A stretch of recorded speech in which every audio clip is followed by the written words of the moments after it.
नमस्कार, news point लेकर हाजिर हूं मैं राजीव। दोस्तों, पीएम मोदी इस समय ऑपरेशन सिंदूर का सियासी लाभ लेने में लगे हुए हैं और ताकि गुजरात से लेकर बिहार तक चुनावों में बीजेपी को फायदा मिल सके। गौर कीजिए, मैं बीजेपी की बात कर रहा हूं क्योंकि मोदी के कल से लेकर आज तक के भाषण सुन लीजिए, उसमें आम आदमी के दुख दर्द की बात कहीं नहीं है। सिर्फ और सिर्फ केवल और केवल मैंने ये किया, मैं ये करूंगा, मेरी गोली तो है ही, इस टाइप के डायलॉग मोदी बोल रहे हैं। उधर राहुल गांधी अब भी आम लोगों के दुखों, तकलीफों, बाधाओं, इन सब पर बात कर रहे हैं। आज भी राहुल गांधी का एक और वीडियो सामने आया है जिसमें उन्होंने दिल्ली विश्वविद्यालय यानी डीयू के विद्यार्थियों, छात्रों से दलितों के हक, आरक्षण, उच्च शिक्षा में पेश आ रही मुश्किलें, नौकरियों की कमी, पेपर लीक, परीक्षा की व्यवस्था, इन सब पर खुलकर चर्चा की। आपको याद होगा कि कुछ दिन पहले राहुल गांधी अचानक डीयू के नॉर्थ कैंपस पहुंच गए थे, जिसके बाद दिल्ली यूनिवर्सिटी ने उन पर प्रोटोकॉल का उल्लंघन करने का आरोप लगाया था। इसी वीडियो के सामने आने के बाद जाहिर हो रहा है कि आखिर डीयू को राहुल के आने से इतनी तकलीफ क्यों हो गई, क्योंकि राहुल गांधी ने दिल्ली यूनिवर्सिटी कैंपस में ही वो सारी चर्चाएं की जिन्हें अब तक दबाने की कोशिश की जाती रही हैं। विद्यार्थियों से अपनी चर्चा का वीडियो शेयर करने के साथ राहुल गांधी ने एक ट्वीट में लिखा है। क्या कुछ लिखा है ट्वीट में, जरा वो अभी आपको बताता हूं। राहुल गांधी ट्वीट करते हैं, लिखते हैं, नॉट फाउंड सुटेबल, अब नया मनुवाद है। नॉट फाउंड सुटेबल, अब नया मनुवाद है। एससी, एसटी, ओबीसी के योग्य उम्मीदवारों को जानबूझकर अयोग्य ठहराया जा रहा है ताकि वे शिक्षा और नेतृत्व से दूर रहें। बाबा साहेब ने कहा था, शिक्षा बराबरी के लिए सबसे बड़ा हथियार है, लेकिन मोदी सरकार उस हथियार को कुंद करने में जुटी है। दिल्ली यूनिवर्सिटी में 60% से ज्यादा प्रोफेसर और 30% से ज्यादा एसोसिएट प्रोफेसर के आरक्षित पदों को एनएफएस बताकर खाली रखा गया है। यह कोई अपवाद नहीं है। आईआईटीज, सेंट्रल यूनिवर्सिटीज, हर जगह यही साजिश चल रही है। एनएफएस संविधान पर हमला है, एनएफएस सामाजिक न्याय से धोखा है। यह सिर्फ शिक्षा और नौकरी की नहीं, हक, सम्मान और हिस्सेदारी की लड़ाई है। मैंने डूसू यानी दिल्ली यूनिवर्सिटी स्टूडेंट यूनियन के छात्रों से बात की। अब हम सब मिलकर बीजेपी, आरएसएस की हर आरक्षण विरोधी चाल को संविधान की ताकत से जवाब देंगे। इसके साथ साथ राहुल गांधी ने एक वीडियो जारी किया है। वीडियो भी जरा स्क्रीन पर ले आइए। और राहुल गांधी एक तरफ यहां पर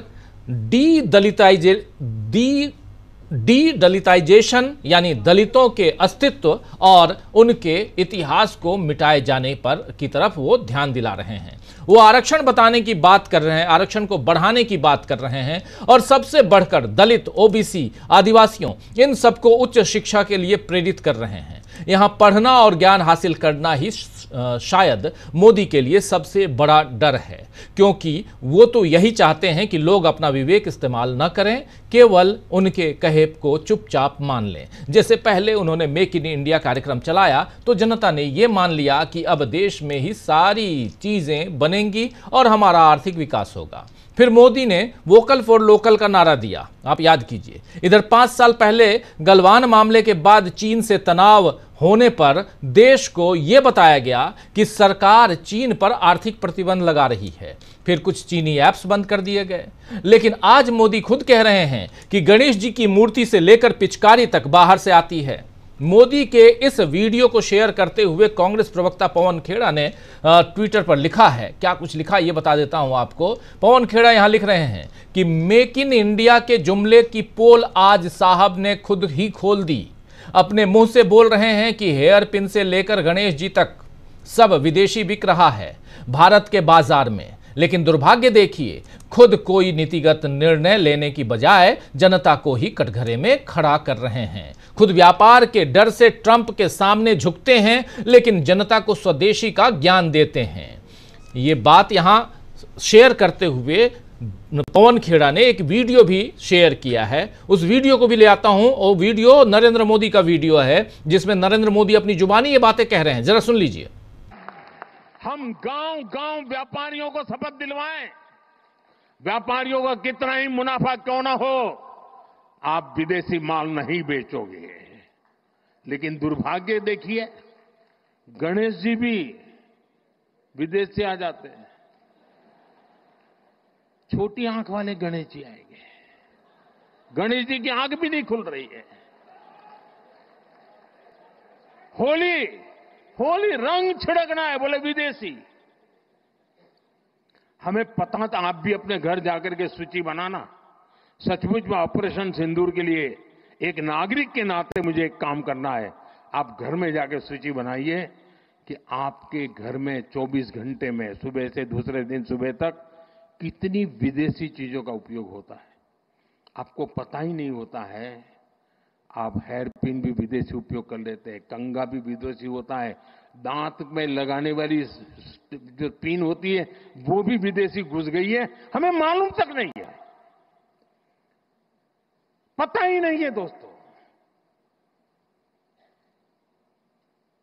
देश को अगर बचाना है, देश को बनाना है, देश को बढ़ाना है, तो ऑपरेशन सिंदूर ये सिर्फ सैनिकों के जिम्मे नहीं है। ऑपरेशन सिंदूर 140 करोड़ नागरिकों के जिम्मे है। आपको समझ में आया दोस्तों कि कह क्या रहे हैं, कहना क्या चाह रहे हैं नरेंद्र मोदी? अपनी बात को काट रहे हैं। दरअसल आप विदेशी को छोड़िए और देशी अपनाइए, लेकिन वोकल फॉर लोकल का नारा, मेक इन इंडिया का नारा, ये सारे नारे जो हैं वो कहां चले गए? आखिर आपने ऐसा क्या किया कि 5 साल पहले, 10 साल पहले आपने जो बातें कही, जो क्रियान्वयन में लाना चाहिए था, जिन बातों को आप लाए नहीं, और आज फिर 10 साल बाद वही मेरी अपनी डफली बजा रहे हैं, अपना ही राग अलाप रहे हैं आप। यहां पर ट्रंप के सामने झुकने की बात जो कही है, इसी वीडियो को शेयर किया था दरअसल पवन खेड़ा ने, और इसके साथ साथ उन्होंने जो ट्वीट किया था वो ट्वीट अभी आप देख चुके हैं, और वहां पर ट्रंप की बात उन्होंने कही थी। ट्रंप के सामने झुकने की बात जो कही है वो बिल्कुल सही कही है, क्योंकि अभी आप देखिए कि भारत का एक डेलीगेशन गया हुआ था अमेरिका। विदेश मंत्री, उसके बाद, उस डेलीगेशन के बाद विदेश सचिव विक्रम मिस्री भी आज अमेरिका जा रहे हैं। आज 27 तारीख आज वो अमेरिका जा रहे हैं, और इससे पहले पीयूष गोयल मंत्री महोदय वो भी अमेरिका गए थे। डेलीगेशन तो ऑपरेशन सिंदूर पर अमेरिका का साथ हासिल करने गया था, हालांकि साथ मिला या नहीं मिला ये अब तक क्लियर नहीं है, लेकिन विदेश सचिव और केंद्रीय मंत्री तो सीधे सीधे व्यापार वाणिज्य के रिश्ते बढ़ाने के लिए गए हैं या जा रहे हैं। ऐसे में मोदी देश के लोगों को स्वदेशी का ज्ञान कैसे दे रहे हैं, यह सोचने वाली बात है। और उधर ट्रंप साहब कहते हैं कि आइए व्यापार करें, और ये मैं कहा तो दोनों देशों ने सीज फायर कर लिया। एक बार नहीं बल्कि 9 बार कह चुके हैं अब तो ट्रंप साहब। उधर मोदी के इस बयान पर रामदेव का समर्थन लेकिन आ गया है। आप जानते हैं वही रामदेव, योग गुरु जिसको कहते हैं लोग, वही रामदेव आज की तारीख में बहुत बड़ा व्यापारी है। वो रामदेव का समर्थन आ गया है, और उन्होंने कहा है कि स्वदेशी को अपनाना चाहिए। विकसित भारत के लिए चीन, अमेरिका, यूरोप के उत्पादों का बहिष्कार करना चाहिए, और इसके साथ आयुर्वेद, योग और नेचुरोपैथी की वकालत भी रामदेव ने कर दी है। बहती गंगा में हाथ धोना शायद इसी को कहते हैं। खैर, मोदी ने ऐसे ही लोगों के लिए राष्ट्रवाद की गंगा खूब बहाई है, और खुद भी इसमें बहते हुए सारी पाबंदियों को तोड़ रहे हैं। कैसे तोड़ रहे हैं कल आपने सुन लिया। कल मोदी ने पाकिस्तान को कहा है कि मेरी गोली तो है ही, ऐसी धमकी दे रहे थे कल नरेंद्र मोदी। परसों पाकिस्तान के प्रधानमंत्री शहबाज शरीफ ईरान में कह रहे थे कि हम चाहते हैं कि दोनों देशों के बीच शांति कायम हो, और इसके लिए मैं भारत से आग्रह करने के लिए, भारत दोनों हाथ बढ़ाने के लिए तैयार हूं। लेकिन कल नरेंद्र मोदी यहां गोली की धमकी दे रहे थे। भारत गांधी का देश है। नरेंद्र मोदी कहते हैं भारत युद्ध नहीं बुद्ध में भरोसा करता है। पंचशील का सिद्धांत, आज चूंकि आज 27 तारीख है और आज जवाहरलाल नेहरू देश के पहले प्रधानमंत्री, उनकी आज पुण्यतिथि है, तो इसलिए पंचशील भी आज याद आता है। ये भारत, हमारा देश हमेशा शांति की खोज में और शांति की तरफ बढ़ते हुए दिखाई दिया। लेकिन हमारे प्रधानमंत्री अगर गोली की बात करेंगे, लेकिन उससे भी ज्यादा आज क्या कहा है? आज प्रधानमंत्री ने कहा है कि अभी तो मैंने कुछ ज्यादा किया नहीं, और पाकिस्तान का पसीना छूट रहा है। हमने डैम थोड़े खोलकर सफाई शुरू की, और इतने में वहां बाढ़ आ जाती है। सुन लीजिए उन्हीं की जुबानी, नरेंद्र मोदी की जुबानी सुनिए। 1960 में जो इंडस वाटर ट्रीटी हुई है, अगर उसकी बारीकी में जाएंगे तो आप चौंक जाएंगे। यहां तक तय हुआ है उसमें कि जो जम्मू कश्मीर की अन्य नदियों पर डैम बने हैं, उन डैम का सफाई का काम नहीं किया जाएगा, डिसिल्टिंग नहीं किया जाएगा, सफाई के लिए जो नीचे की तरफ गेट है वो नहीं खोले जाएंगे। 60 साल तक ये गेट नहीं खोले गए और जिसमें 100% पानी भरना चाहिए था, धीरे धीरे इसकी कैपेसिटी कम हो गई, 2%, 3% रह गया। क्या मेरे देशवासियों को पानी पर अधिकार नहीं है क्या? उनको उनके हक का पानी मिलना चाहिए, नहीं मिलना चाहिए क्या? और अभी तो मैंने कुछ ज्यादा किया नहीं है, अभी तो हमने कहा है कि हमने इसको एबेंस में रखा है, वहां पसीना छूट रहा है। और हमने डैम थोड़े खोल करके सफाई शुरू की, जो कूड़ा कचरा था वो निकाल रहे हैं, इतने से वहां फ्लड आ जाता है। हम किसी से दुश्मनी नहीं। तो सुन रहे थे आप, ये नरेंद्र मोदी हैं। मोदी ने विपक्ष को भी निशाने पर लिया और निशाने पर लेने के लिए यह भी कहा कि आतंकवाद के 9 ठिकानों को तय करके 22 मिनट में उनको ध्वस्त कर दिया गया ऑपरेशन सिंदूर के तहत। और इस बार तो सब कैमरे के सामने किया ताकि हमारे घर में कोई सबूत ना मांगे। आइए जरा यह भी सुन लीजिए। लेकिन जब बार बार हमारे सामर्थ्य को ललकारा जाए तो ये देश वीरों की भी भूमि है। आज तक जिसे हमें प्रॉक्सी वॉर कहते थे, 6 मई के बाद जो दृश्य देखे गए, उसके बाद हम इसे प्रॉक्सी वॉर कहने की गलती नहीं कर सकते हैं। और इसका कारण है, जब आतंकवाद के 9 ठिकाने तय करके 22 मिनट में, साथियों 22 मिनट में उनको ध्वस्त कर दिया। और इस बार तो सब कैमरा के सामने की सारी व्यवस्था रखी थी ताकि हमारे घर में कोई सबूत ना मांगे। अब हमें सबूत नहीं देना पड़ रहा है, वो ऊपर वाला दे रहा है।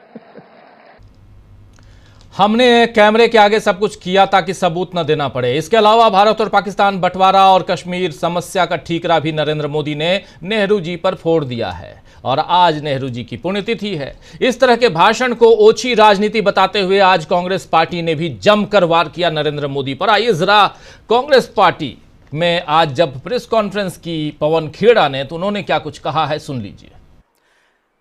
जो पीड़ादायक बात है, जो शर्मनाक बात है, वो क्या है कि एक तरफ कांग्रेस पार्टी, पूरा देश, पूरा विपक्ष देश हित में डटा हुआ है आज तक, लेकिन 22 तारीख अप्रैल की रात से आज तक भाजपा की जो ओछे दर्जे की राजनीति, बहुत निम्न स्तर की राजनीति, उसमें कहीं कोई रोक टोक नहीं थी।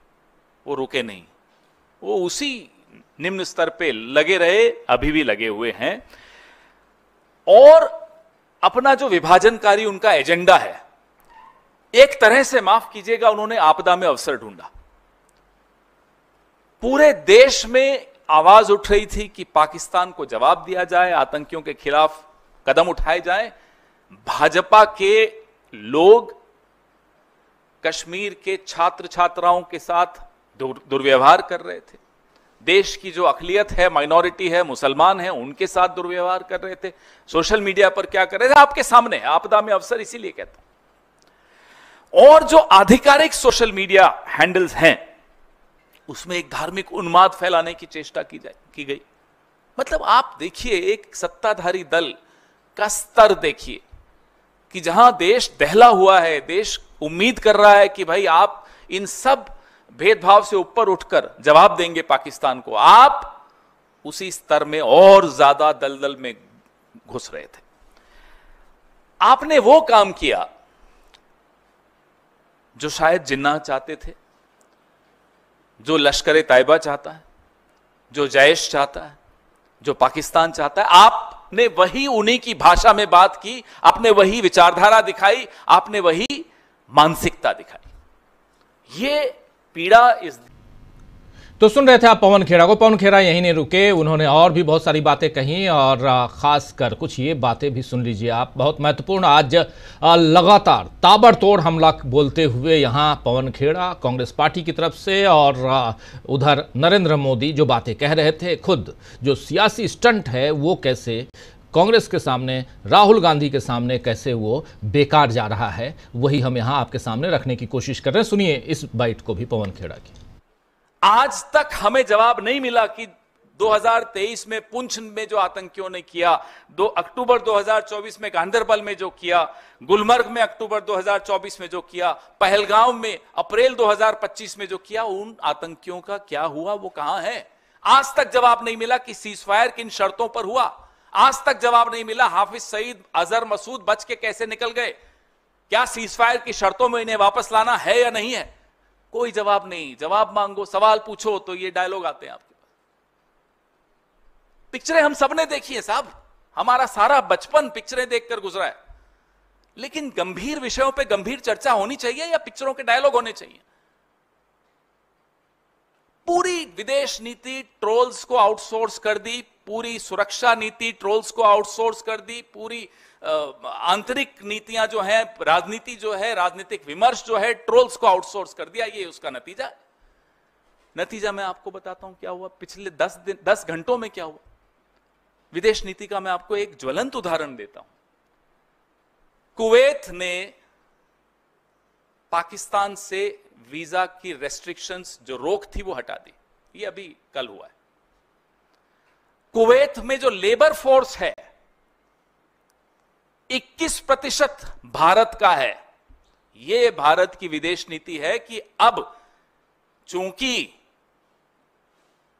अमेरिकी राष्ट्रपति डोनाल्ड ट्रंप ने पाकिस्तान और हिंदुस्तान को हाइफनेट कर दिया, एक कर दिया, और हमारे यहां से चू नहीं निकली, न प्रेम चोपड़ा बोला, न परेश रावल बोला, तो उसकी यह हालत हो गई कि कुवैत अब भारत और पाकिस्तान को एक दृष्टि से देखने लग गया। जो रेस्ट्रिक्शन थी वीजा पाकिस्तानियों पर कुवैत से, वो हट गई, और पाकिस्तान और कुवैत अब लेबर ट्रीटी साइन करने वाला है। यह भी आप सुन लीजिए, यह है आपकी विदेश नीति का नतीजा। एक और उदाहरण देता हूं, यह अभी पहलगांव के बाद ही हुआ है। UAE, United Arab Emirates, Pakistan और भारत की हाइफनेशन का नतीजा देखिए कि 5 साल का वीजा की अनुमति पाकिस्तान को भी दे दी। यह स्थिति अब हमारी विदेश नीति की हो गई है। हम रोज कह रहे हैं, पिछले 1 महीने से कह रहे हैं कि साहब, एक नेपाल और भूटान तक नहीं बोला जब भारत पर संकट आया। किसी एक देश ने पाकिस्तान को आतंकी देश नहीं बोला। हमारी जुबान अकेले हम बोलते रहे, हमारी बात में बात नहीं मिलाई किसी ने। ये विदेश नीति की कमजोरी नहीं है तो और क्या है? 22 फरवरी 1994 में एक सर्वसम्मति से प्रस्ताव पारित हुआ था पीएको को लेकर। आज इस बात को 31 साल हो गए, और इस 31 सालों में बहुत कुछ बदला है, बहुत कुछ हुआ है, लेकिन जो मई 2025 के इस द्वंद्व में मालूम पड़ा, वो बहुत चिंता का विषय है कि कैसे चीन और पाकिस्तान। तो दोस्तों, आप सुन रहे थे यहां कांग्रेस पार्टी एक एक मसले को यहां उठाकर, एक एक बिंदु, एक एक पॉइंट को उठाकर यहां सीधा हमला नरेंद्र मोदी पर करते हुए और वाजिब सवाल पूछते हुए यहां कांग्रेस पार्टी। तो आज चर्चा करेंगे कि किस तरह राहुल गांधी के सामने, कांग्रेस पार्टी के सामने बीजेपी के सियासी स्टंट बेकार साबित हो रहे हैं और मोदी की गलतियां उन्हें कैसे कमजोर करती जा रही हैं। आइए चर्चा की शुरुआत करते हैं। हमारे साथ कुछ वरिष्ठ साथी जुड़े हुए हैं, उन सबसे पहले आपका परिचय कर रहा हूं और उसके बाद आगे बढ़ेंगे। लेकिन बहुत महत्वपूर्ण है, इससे पहले एक ट्वीट का जिक्र करना यहां जरूरी है। अभी शुरुआत में मैं कह रहा था कि नरेंद्र मोदी कह रहे थे कि ये छोटे छोटे आंख वाले गणेश जी दिखाई दे रहे हैं।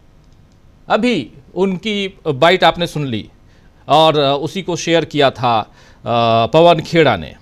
लेकिन एक ट्वीट आया बीजेपी, ये स्क्रीन पर देखिए, गवर्नमेंट ऑफ उत्तर प्रदेश, चीन की दिग्गज फुटवियर कंपनियां उत्तर प्रदेश में निवेश करेंगी।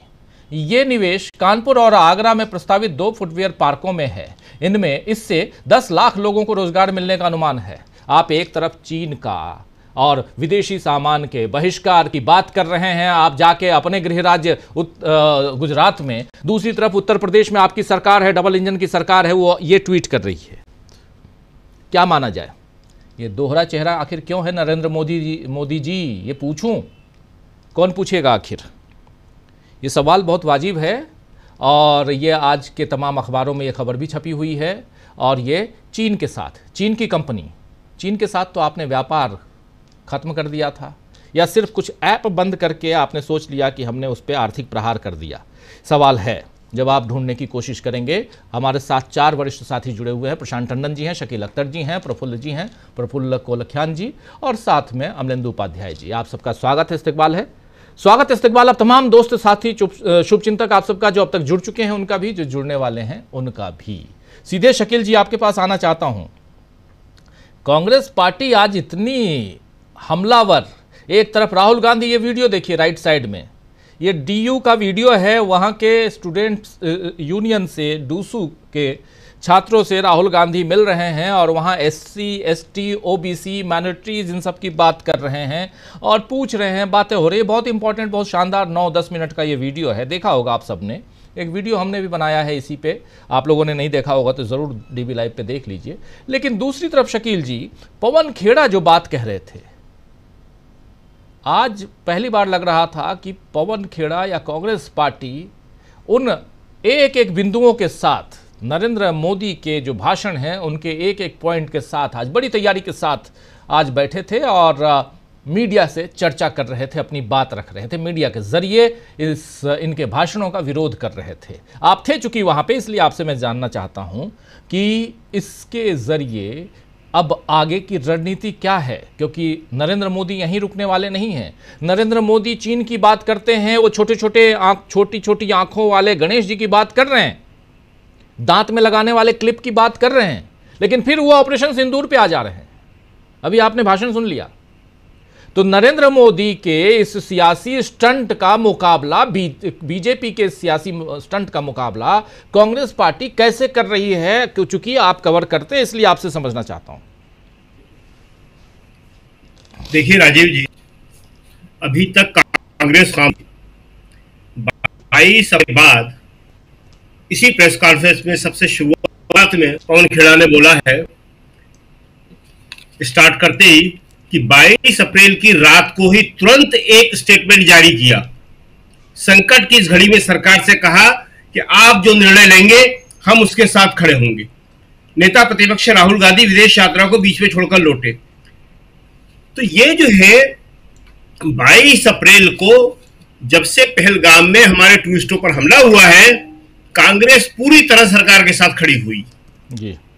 और अभी राहुल जो पुंछ के दौरे पे गए, वहां कुछ नहीं बोला उन्होंने, पूरे देश में सवाल उठे, लेकिन उन्होंने वहां जितने पीड़ित थे उनके साथ खड़े होके उनसे कहा कि मैं आपके साथ हूं, मैं आपके सवाल उठाऊंगा। वहां उन्होंने कहा कि मोदी जी नहीं आए, पुंछ का जिक्र भी नहीं किया। अभी जो गुजरात का आप भाषण सुना रहे थे, हमें लगता नहीं है कि इसमें कहीं उन्होंने पुंछ का जिक्र किया है, शायद यहां भी पुंछ का नाम नहीं लिया उन्होंने नहीं। तो अभी तक कांग्रेस खामोश थी। दूसरी तरफ मोदी जी, जो आपने आज के ही भाषण में अभी सुनवाया, 1960 की टीटी पर सवाल कर रहे हैं, नेहरू पर। आज नेहरू की पुण्यतिथि है, 1960 की टीटी नेहरू पर आज सवाल कर रहे हैं वो।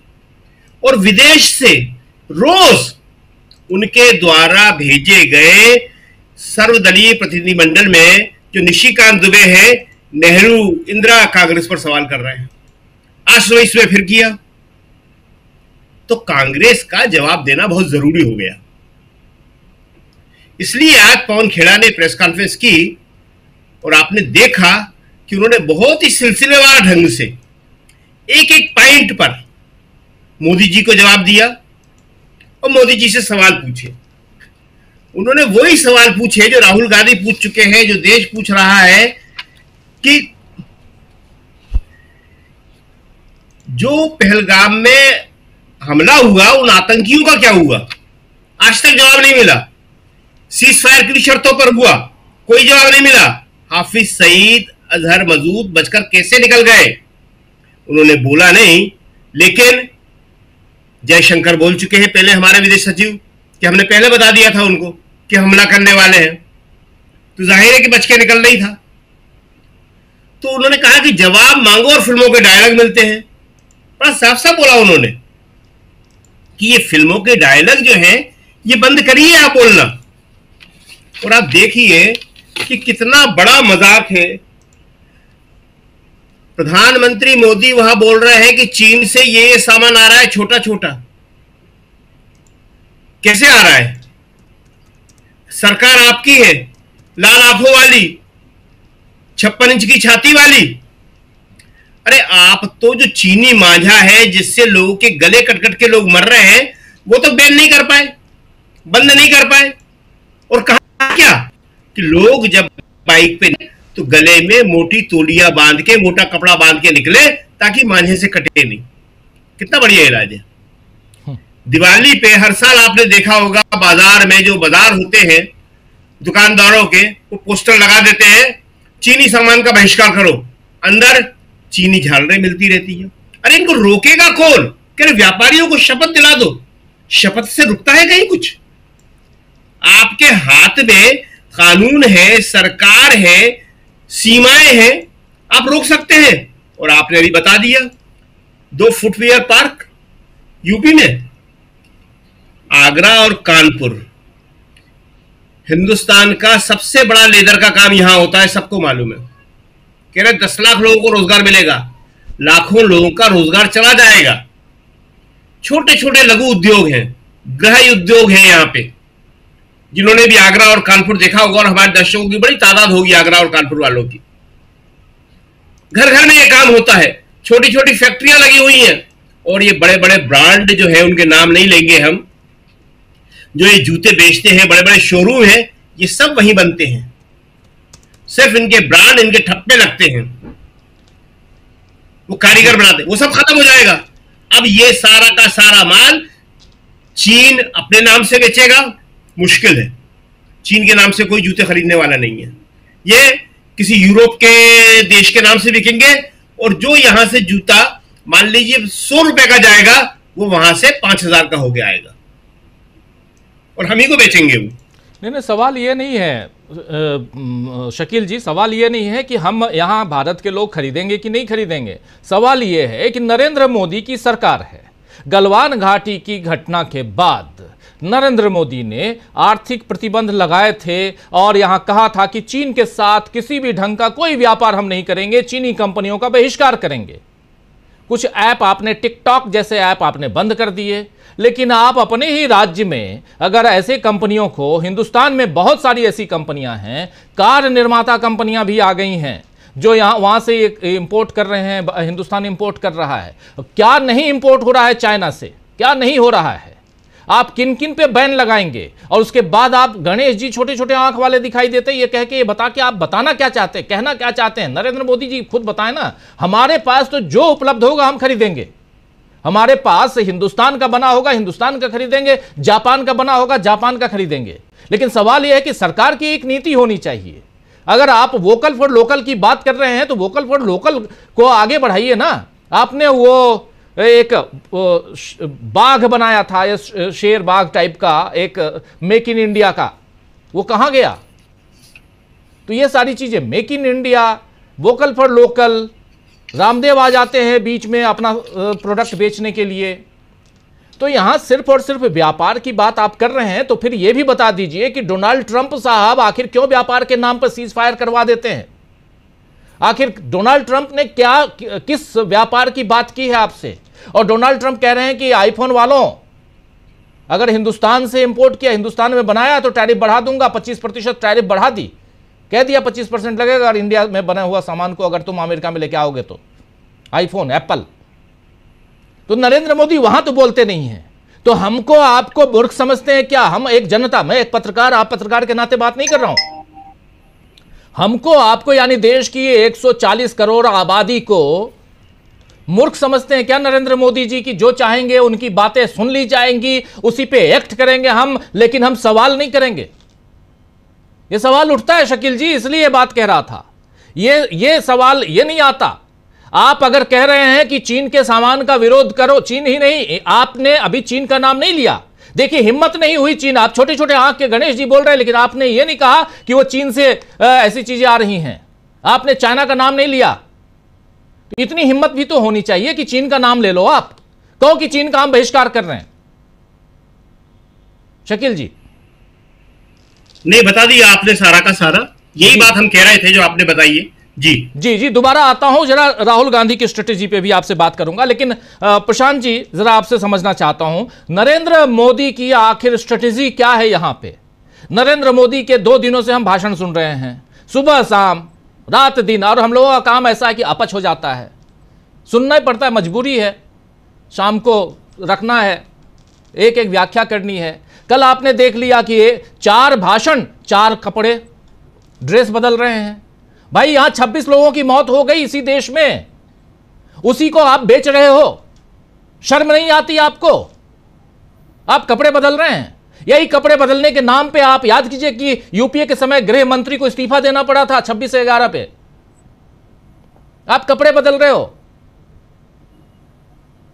प्रशांत जी जी देखिए, पहली बात को मनमोहन सिंह के समय, डॉक्टर मनमोहन सिंह की सरकार के समय भारत और चीन का व्यापार घाटा था $61 बिलियन।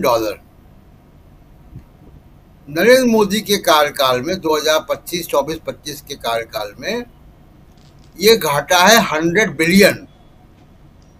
$40 बिलियन से भी ज्यादा अब हम चीन से सामान मंगवा रहे हैं। रिकॉर्ड बढ़ोतरी हुई है चीन से आयात में। तो भारत में एक सेफ्टी पिन भी चीन की नहीं बिक सकती अगर सरकार नहीं चाहेगी। तो स्मगलिंग थोड़ी ना हो रही है, बॉर्डर से आ रहा है, कस्टम से होकर आता है। कौन सी चीजें बगैर कस्टम के आ जाएगी भारत में? आप उसमें सरकार कस्टम ड्यूटी भी कमा रही है और आप लोगों को गुमराह कर रहे हैं। एक बात। दूसरी बात यह है कि जो प्रधानमंत्री का बयान है, बड़ा अफसोसनाक ये है इसमें कि ये नस्लवादी बयान है। छोटी आंख वाले, चीन को आप छोटी आंख वाले लोग कह रहे हैं। ये छोटी आंख वाले लोग तो हमारे देश में भी हैं। क्या रंग के आधार पर, रंग रूप के आधार पर, शक्ल सूरत के आधार पर आप भेदभाव करेंगे? बहुत शर्मनाक बयान है भारत के प्रधानमंत्री का ये कहना कि छोटी आंख वाले मूर्तियां आ रही हैं अगर, तो इसका मतलब है कि चीन के लोगों को आप छोटी आंख वाला बता रहे हो, आप मजाक उड़ा रहे हो उनका। ये और उसी नस्ल के लोग तो हमारे देश में भी हैं। हम तो नहीं कहते हैं, यहाँ भी तमाम तरीके के उटपटांग नामों से उनको बुलाया जाता है। किरण रिजिजू को क्या ये छोटी आंख वाला कह के बुलाते हैं क्या नरेंद्र मोदी? संसदीय कार्य मंत्री हैं वो संसदीय कार्य मंत्री हैं। तो ये बयान नस्लभेदी बयान है और ये बहुत अफसोसनाक है। दूसरी बात कि मोदी जी काम कब करेंगे? वो चुनाव प्रचार में लगातार लगे हुए हैं। 2 दिन से गुजरात में हैं, उसके बाद 29 कल से वो बिहार, परसों से बिहार जा रहे हैं, उसके बाद बंगाल है, जहां चुनाव है वहां मोदी जी हैं। तो जब काम नहीं करेंगे आप बैठ कर दफ्तर में, तो फिर ये चीन के सामान तो यहाँ आएंगे। आपको फाइलें क्लियर करनी है भाई। प्रधानमंत्री का काम भाषण देना नहीं है। या तो 2 प्रधानमंत्री बना दें, एक प्रधानमंत्री प्रचार और एक प्रधानमंत्री प्रशासन, सरकार चलाने वाला प्रधानमंत्री बना दें। क्योंकि काम तो सरकार दिल्ली में बैठकर होगा, आप दफ्तर में। आपको याद है कि ब्रेकिंग न्यूज चली थी, इन्हीं के समर्थक चैनलों में ब्रेकिंग न्यूज चली थी प्रधानमंत्री आज पीएमओ जाएंगे। जी। ये इतनी बड़ी घटना है कि प्रधानमंत्री अपने दफ्तर जाएंगे, इसकी ब्रेकिंग न्यूज चलती है, क्योंकि जाते नहीं हैं। मेरी जानकारी कि ज्यादातर काम घर से करते हैं या रेडियो में होते हैं। शायद ऑपरेशन सिंदूर के दौरान एक दो बार वो गए होंगे। एक बात। दूसरी बात, जो राहुल गांधी का जो भाषण है, मोदी जी के तमाम चीजों पे मैं सवाल खड़े करूंगा, लेकिन जो राहुल गांधी का भाषण है बहुत महत्वपूर्ण है। वो जो ट्वीट है, ट्वीट और वीडियो जो ट्वीट है और वीडियो है, जिसमें वो बहुत साफ साफ मनुवाद की बात कर रहे हैं और ये बात कर रहे हैं किस तरीके से आरक्षण को खत्म किया जा रहा है। बिना कहे आरक्षण को खत्म किया जा रहा है। और ये राहुल गांधी का जो बयान है वो बहुत साफ इशारा कर रहा है, पिछले 1.5-2 साल से राहुल गांधी ये बातें कर रहे हैं। जरूरत अब इस बात की है राजीव जी कि राहुल गांधी जब इस रास्ते पर चल पड़े हैं और उनको पूरी तरीके से ये मालूम हो गया है कि समाज का एक वर्ग जो सामाजिक यथास्थिति चाहता है, जो जातिवादी है, वो विपक्षी, वो बीजेपी के साथ है, मोदी जी के साथ है, हर कीमत पे है। उसके परिवार के लोग आत्महत्या कर रहे हैं, कर्जों में डूबकर, उसको नौकरियां ना मिले, वो उसके ऊपर लाठियां बरसाए पुलिस, उसको ऑक्सीजन ना मिले कोविड में, उसको परिवार के लोग अगर दिवंगत हो जाए तो शमशान में जगह ना मिले, नदी में बहाना पड़े। इन सब के बावजूद समाज का एक तबका बीजेपी के साथ है, रहेगा। ये राहुल गांधी को एक एहसास हो गया है। तो अगर ये एहसास हो गया है कि वो उसको आप बदल नहीं सकते, उस समाज के उस जातिवादी हिस्से को, तो अब आप उसको आउटनंबर करें, यानी जो बाकी 90% भारत है आप उसकी तरफ फोकस करें। तो अब उसकी तरफ फोकस करने के लिए आपका कम्युनिकेशन, आपका मीडिया, आपकी रणनीतियाँ, आप कैसी टीमें बनाएंगे, संगठन में क्या काम करेंगे, सब उसी हिसाब से होना चाहिए। अफसोस की बात यह है कि मीडिया उसका बहुत इंपॉर्टेंट कंपोनेंट है।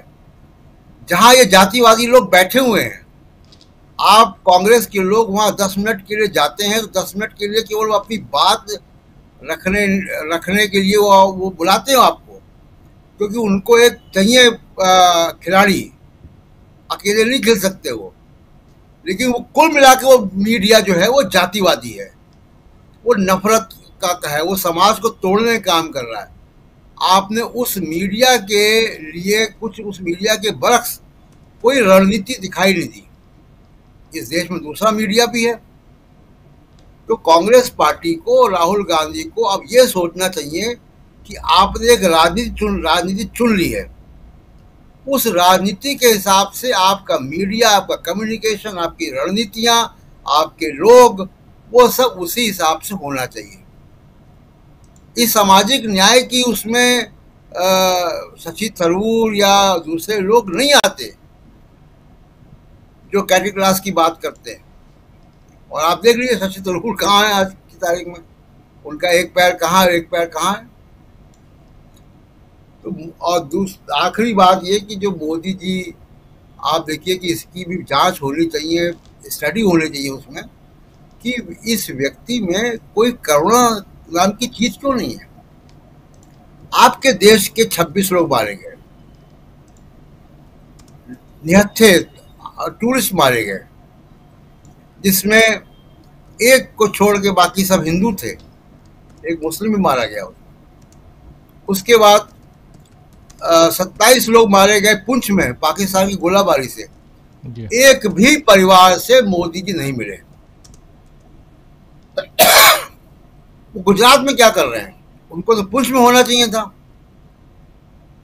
अगर इस देश के प्रधानमंत्री हैं और इस देश के 50 से ऊपर लोग मर गए आतंकवादी और पाकिस्तान की हिंसा में जी, और आप एक भी परिवार के साथ अगर नहीं है, तो देश की जनता को सवाल पूछना चाहिए उनसे कि आप किसके प्रधानमंत्री हैं। विदेशों में कोई हादसा हो जाए तो आपका ट्वीट आ जाता है।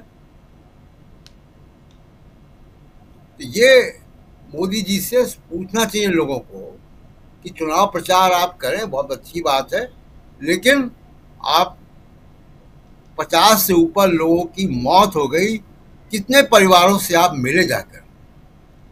और मैं अभी भी कह रहा हूं कि नहीं मिलेंगे।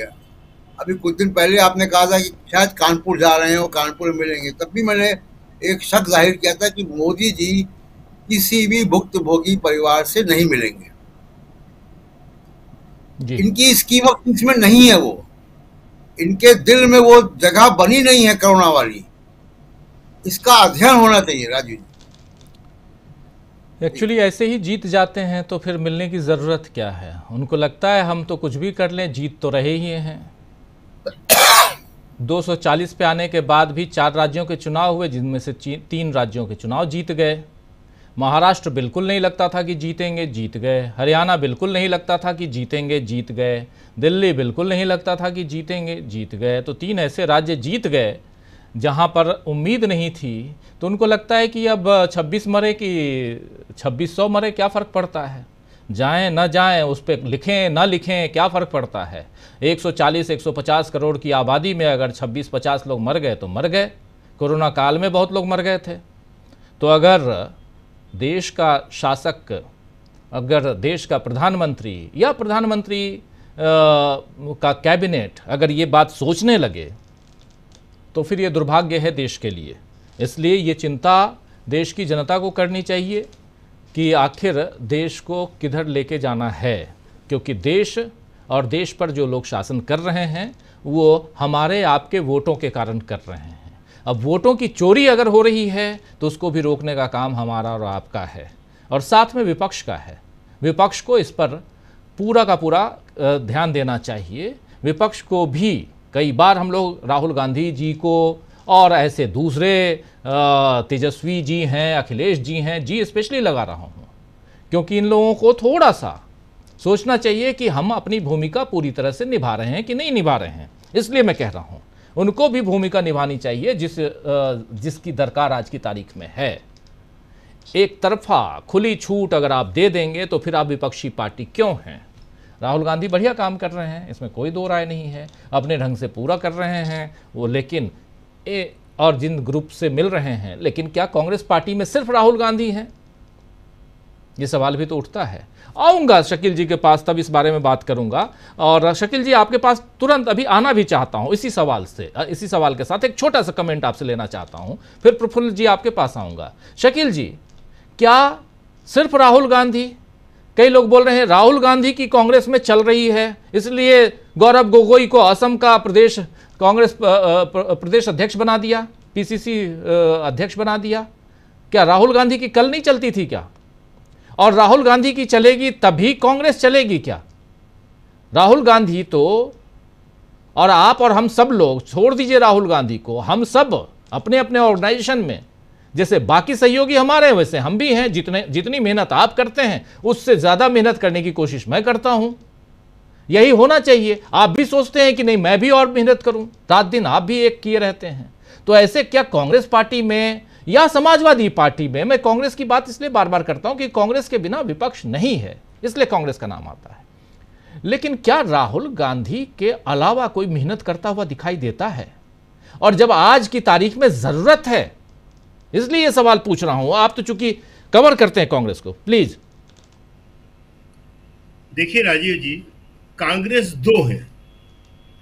एक कांग्रेस है जो राहुल गांधी की है, एक कांग्रेस है जिसमें कांग्रेस की पॉलिसीज हैं, कांग्रेस की नीतियां हैं, और एक कांग्रेस है जिसमें 2004 से लेके 2014 तक वो लोग बैठे रहे जिन्होंने सत्ता के फायदे उठाए।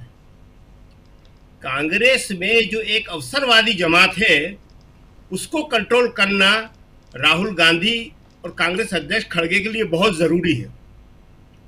अगर कांग्रेस के लोग काम करें तो राहुल गांधी ने जिस तरह 2 यात्राएं करी उसके बाद देश की तस्वीर बदल जाना चाहिए थी। लेकिन अफसोस यह है कि राहुल गांधी काम करते हैं लेकिन काम करवा नहीं पाते। खड़गे जी काम करते हैं लेकिन खड़गे जी काम करवा नहीं पाते। एक नेता प्रतिपक्ष है, दूसरे पार्टी के अध्यक्ष हैं। आज जरूरत इस बात की है कि दोनों ऑफिस में बैठे। राहुल गांधी बहुत जगह जाते हैं, बहुत अच्छी बात है। अभी डीयू की तस्वीर आप दिखा रहे हो, बहुत बड़ी बात कही है उन्होंने।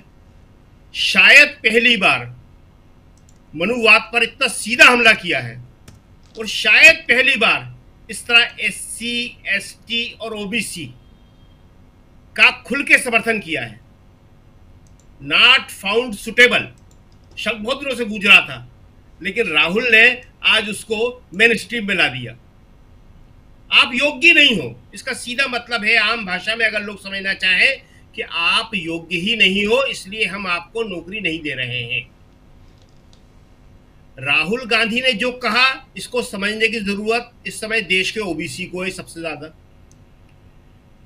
राहुल के दबाव की वजह से ही प्रधानमंत्री मोदी को जाति गणना की मांग मानना पड़ी।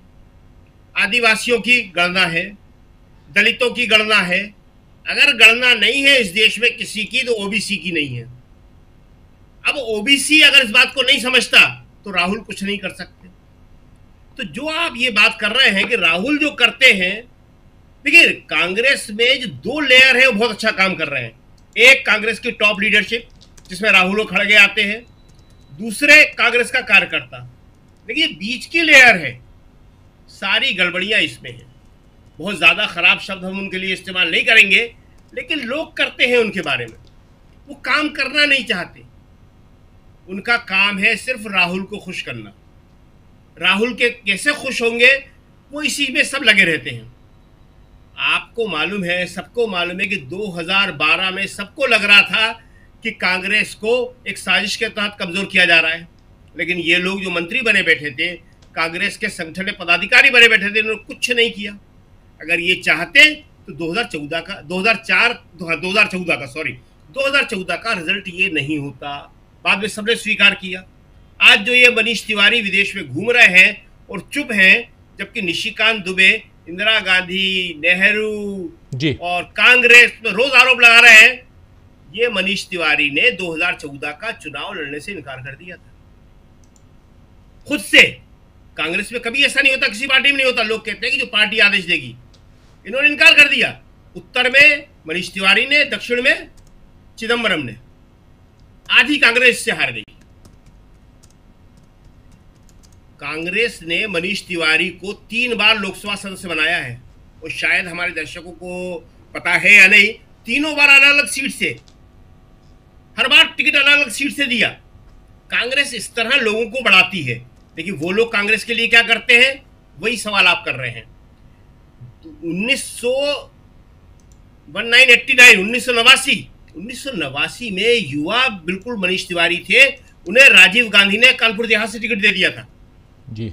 सोचिए आप, ये फार्म नहीं भर पाए अलग बात है।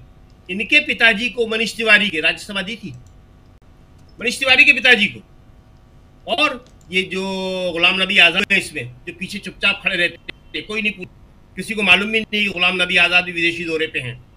इन्हें इंदिरा गांधी ने 1980 में महाराष्ट्र लोकसभा चुनाव लड़ा के जिता दिया था, 1980 में। तो ये कांग्रेस अपने लोगों को इस तरह आगे बढ़ाती है। और क्यों बढ़ाती है? युवा चेहरे होते हैं, आगे बढ़ाना अच्छी बात होती है, लेकिन ये लोग बन जाने के बाद काम नहीं करते हैं, यही समस्या है। नहीं तो क्या हरियाणा हारते? जो आप 3 चुनावों का जिक्र कर रहे थे, सबसे पहले कांग्रेस हरियाणा हारी। वो अपनी जगह है, सारा का सारा चुनाव आयोग और EVM और वोटर लिस्ट में गड़बड़ियां, वो सब जगह। लेकिन क्या कांग्रेस अच्छी तरह चुनाव लड़ी? हर नेता कह रहा मुझे मुख्यमंत्री बना दो, मुझे मुख्यमंत्री बना दो। कोई नाराज है, कोई कुछ कर रहा। सबको मालूम है कि चाहे जितनी कोशिश EVM कर लेती या चुनाव आयोग कर लेता, अगर ये लोग आपस में नहीं लड़ते हरियाणा, तो कांग्रेस जीत जाती।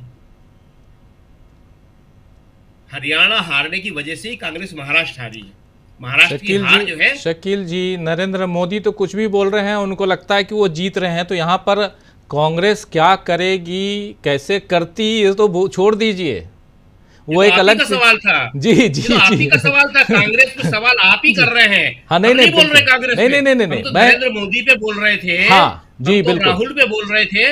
आपका सवाल था कि कांग्रेस क्या है, तो इसलिए हमको बताना पड़ा ये सारी बातें। जी जी जी बिल्कुल बिल्कुल बिल्कुल, नहीं आप सही कह रहे हैं, लेकिन मैं थोड़ा सा, आप में सबमिशन है, आपको मैं काट नहीं रहा हूं, सबमिशन है कि जब चुनाव की बारी आती है, एक तो ये 3 चुनाव, मैं ये कह रहा हूं कि ये जो 4 में से 3 राज्यों के चुनाव जो नरेंद्र मोदी जीते हैं, बीजेपी जीती है, और उसमें उस चुनाव पे हम आप मिलकर, हम सब, हमारे तमाम साथी मिलकर, हमारे जो दर्शक साथी वो भी अच्छी तरह से जानते हैं कि इसमें हुआ क्या।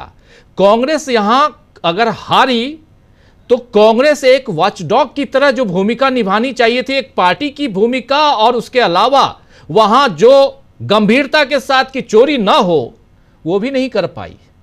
और इसीलिए बाद में जब राहुल गांधी महाराष्ट्र के आंकड़ों को लेकर आए और कई सारे सवाल दागे गए, इलेक्शन कमीशन और राजीव कुमार जो अब रिटायर होकर आराम से कुछ और भजन कीर्तन कर रहे होंगे, लेकिन राजीव कुमार जी जी जी शकील जी वही चीज हम बता रहे थे जी। आपको याद होगा महाराष्ट्र के चुनाव से पहले, पोलिंग होने से पहले, यही इसी चैनल पे हमने बताया था कि वोटर लिस्ट में क्या क्या गड़बड़ियां हैं, यही बताया था हमने, वो वीडियो है।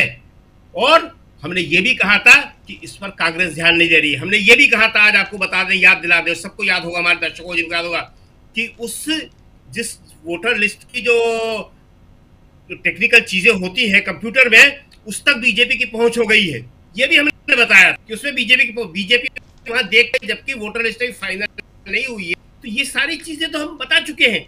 देखिए, सवाल सबसे बड़ा ये है कि जो वोटर लिस्ट की गड़बड़ियां हैं, ईवीएम में ये है वो है, सब अपनी जगह, लेकिन कांग्रेस को जो करना चाहिए वो अकेले राहुल और खड़गे तो कर रहे हैं, बाकी कांग्रेस ही नहीं कर रही है। ये आपका सवाल था। इसीलिए समस्या ये है कि इन लोगों को क्या करना चाहिए। इन लोगों को खुद तो काम करना ठीक है, लेकिन काम करवाना भी चाहिए। जब तक ये लोगों से काम करवाना शुरू नहीं करेंगे, ये अपने लोगों पे निगरानी नहीं करेंगे। आप कहते हैं कि हम कांग्रेस जानते हैं, आप भी जानते हैं, सब लोग कांग्रेस जानते हैं, लेकिन समस्या ये है कि कांग्रेस महासमंदर है, महासमंदर। इसमें कौन क्या कर रहा है, लेकिन इंदिरा गांधी को ये मालूम था कि काम कैसे करवाया जाता है। राहुल गांधी इसको कितना समझ रहे हैं, कितना नहीं समझ रहे, हम नहीं कह सकते। खड़गे जी कितना समझ रहे हैं, कितना नहीं समझ रहे, हम नहीं कह सकते। सबसे जरूरी चीज ये है, आज मोदी जी का राष्ट्रवाद जो है पूरी तरह एक्सपोज हो गया है।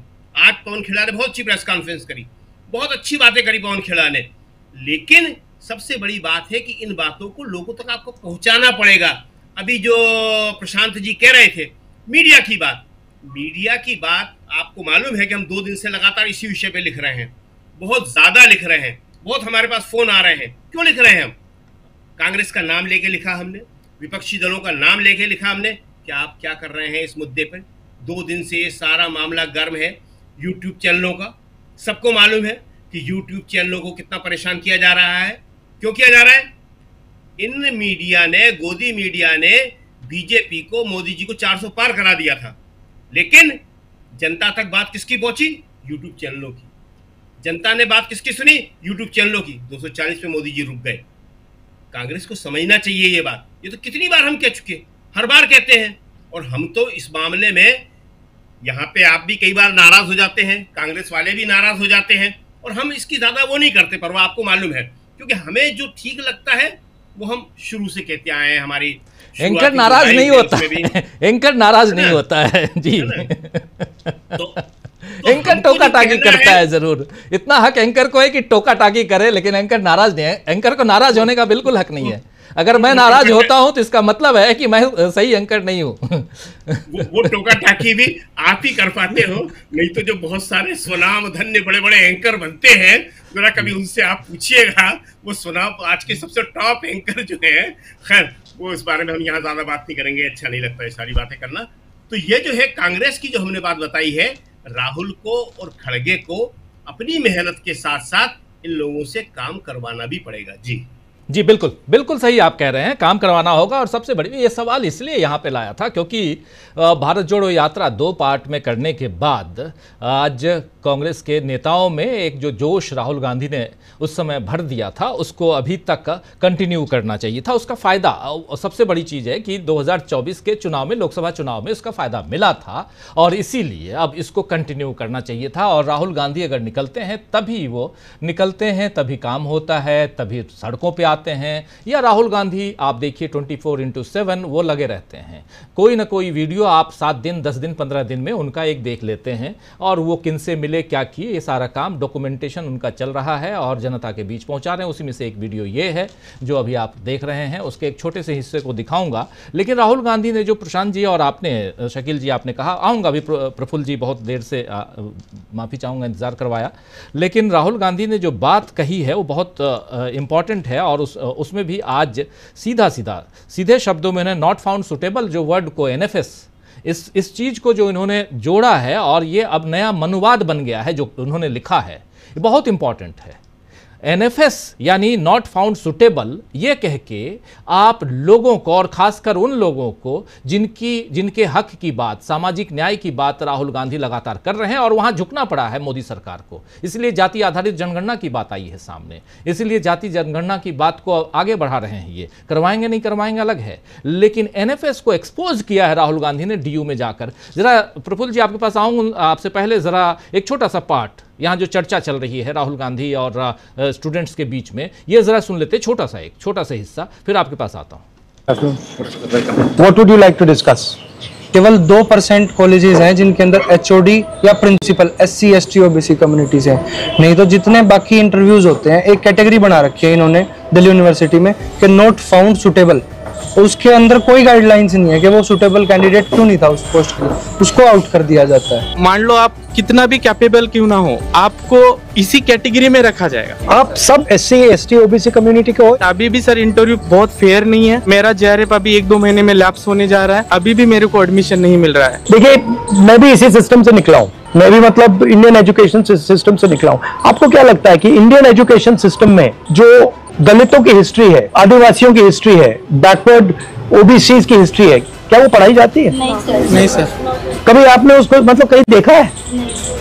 सर अभी रिसेंटली कांचाइलया का कुछ रीडिंग था, उसको ड्यू से डिस्कार्ड कर दिया। Why is 90% history not in our books? Why is only 10% history in our books? Why is it not written, for example, in our history books that for 3,000 years Dalits have been treated like dirt, have not been respected, have not been given any space in society? Why is it not written in our books that for thousands of years the people who were called Shudras and Ati Shudras were not allowed to own property? Why is that not written in our books?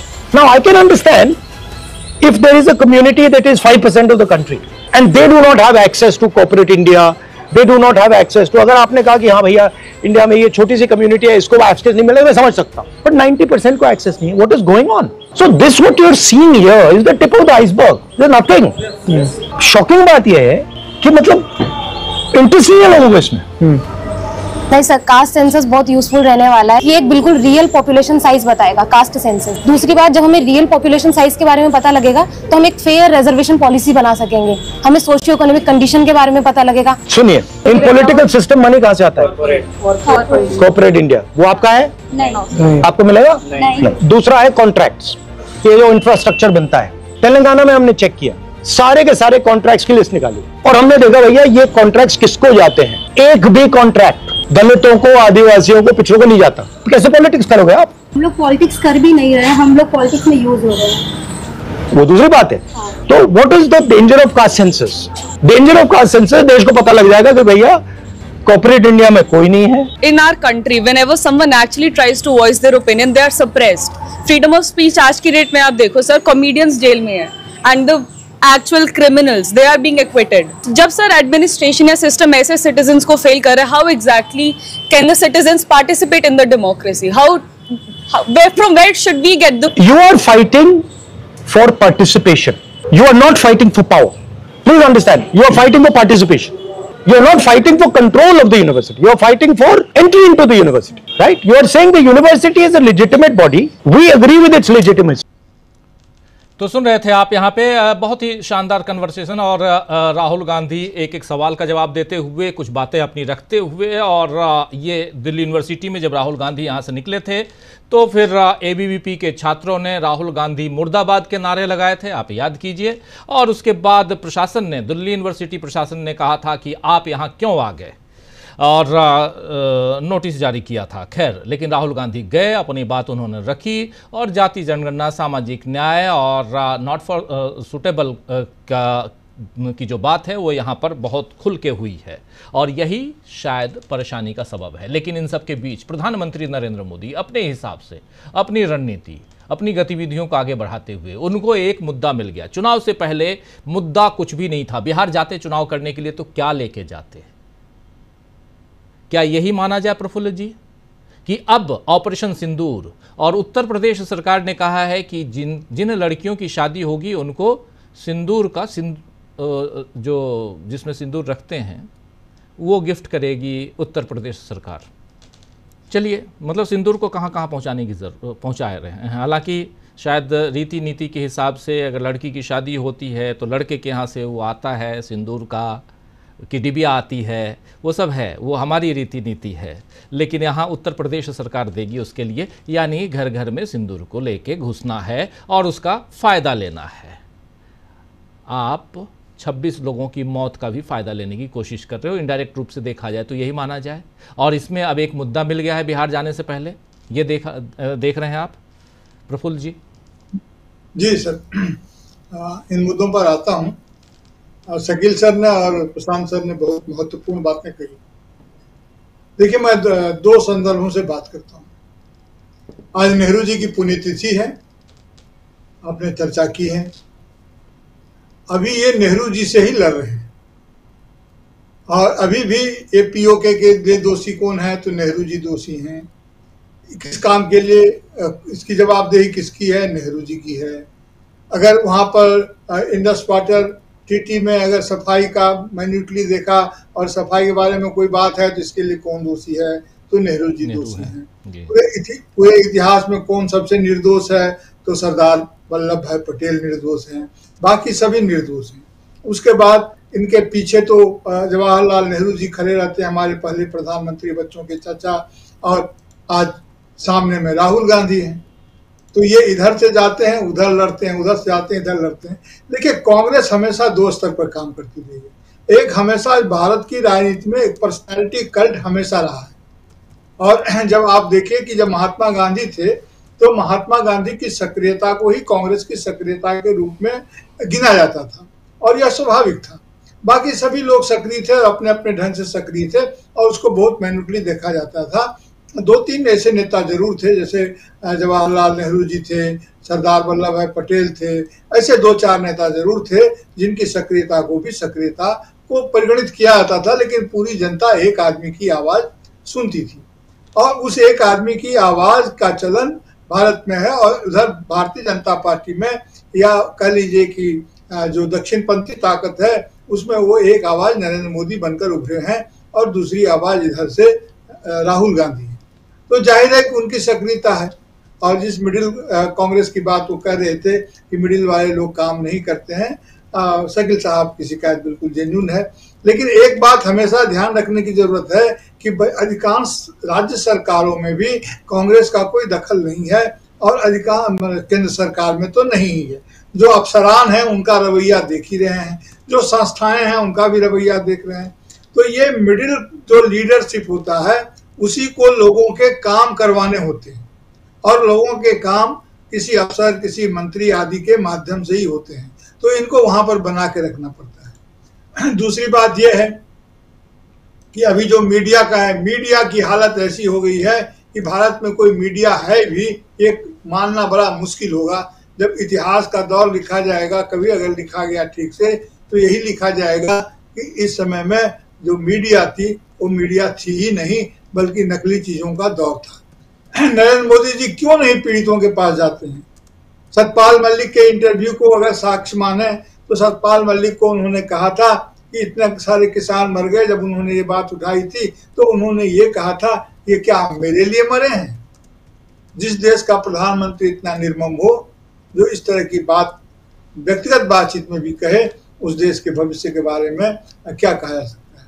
तो अब ये इस तरह की बातें कहते हैं, इसलिए ये पीड़ित के पास इसलिए नहीं जाते हैं कि वहाँ एक नंगा यथार्थ से उनका सामना होता है, और ये हमेशा उस सच का सामना करना नहीं चाहते हैं, हमेशा ये झूठ का पर्दा फैलाए रखना चाहते हैं, हमेशा भ्रम से आच्छादित किए रखना चाहते हैं, इसलिए वहां नहीं जाते हैं जहां बिल्कुल नंगा सच इनका इंतजार कर रहा होता है, वहां नहीं जाएंगे। अब ऑपरेशन सिंदूर का इन्होंने नाम दिया और उत्तर प्रदेश सरकार ने यह बताया कि वो हम ये देंगे टिकिया डिबिया भेजेंगे सिंदूर की। ये अस्थायी बहुमत के जुगाड़ में ये भावनात्मक मुद्दों को उठाते हैं। अब इनको लगता है कि जो महिला है, जो जागरूक वोटर होता है, वो कभी भी बंधुआ नहीं होता है, वो वोट बैंक में नहीं बदलता है, उसका वोट जो है सो जत्थे में नहीं जाता है। इनको ये लगता है, महिलाओं के प्रति जो इनका दृष्टिकोण रहा है शुरू से ही, इनको ये लगता है कि महिलाओं को हम एक साथ एक समूहबद्ध वोट में बदल सकते हैं, इसलिए इनके टारगेट पर वो महिला है। और वहां जाकर के जिस तरह से गुजरात में ये सोफिया कुरैशी के संदर्भ में जिस प्रकार का बर्ताव कर रहे हैं, वडोदरा में कल इन्होंने किया, और जिस प्रकार की बातें कर रहे हैं, ये भेष नहीं बदलते हैं, ये रूप नहीं बदलते हैं, ये अपना चरित्र भी बदल लेते हैं। इनका मय्यार बदल जाता है वह स्थिति और प्रसंग के अनुसार। तो ये इस भेष में जाते हैं। और कांग्रेस की राजनीति अगर जनता की बात है, अगर जिस प्रकार के मीडिया में आ रही है, तो कांग्रेस करे तो करे क्या। कितना ज्यादा केस राहुल गांधी पर ही लदे हुए हैं, सोनिया गांधी पर लदे हुए हैं। और जब ये लोग राजनीति से जरा सा हाथ खींच लिए थे पीवी नरसिंह राव के जमाने में, तो पूरी कांग्रेस बिखरती सी चली गई थी। और फिर ये राजनीति में किन परिस्थितियों में लौटे, इससे तो शकील साहब और तमाम लोग, आप लोग तो काफी उससे परिचित हैं। तो ऐसी स्थिति में राहुल गांधी जो लड़ाई लड़ रहे हैं, वह लड़ाई शुरू होती है नेहरू से। नेहरू जी ने जिस भारत का, जिस समाजवादी भारत का, जिस सामाजिक न्याय वाले भारत का सपना देखा था। और एक बात और कहूंगा सर, कि कांग्रेस की आलोचना या पिछले शासन की आलोचना राहुल गांधी भी करते हैं, लेकिन उस समय की निर्णयों के, उस समय की राजनीतिक कार्रवाइयों की मजबूरियों को भी समझते हैं और आगे उन गलतियों को नहीं दोहराने का संकल्प व्यक्त करते हैं। जबकि नरेंद्र मोदी जब कांग्रेस के या किसी भी शासनकाल की, जब वो पिछले शासनकाल की चर्चा करते हैं, तो उन गलतियों को दोहराने का लाइसेंस पाने के लिए करते हैं कि उसने ऐसा किया था इसलिए हमारे समय में ऐसा हुआ। दोनों की राजनीतिक समझ में ये बुनियादी अंतर है। और फासिस्ट कहने में कोई दिक्कत नहीं होनी चाहिए, जो क्योंकि सबसे पहले वो विश्वविद्यालयों पर हमला करता है।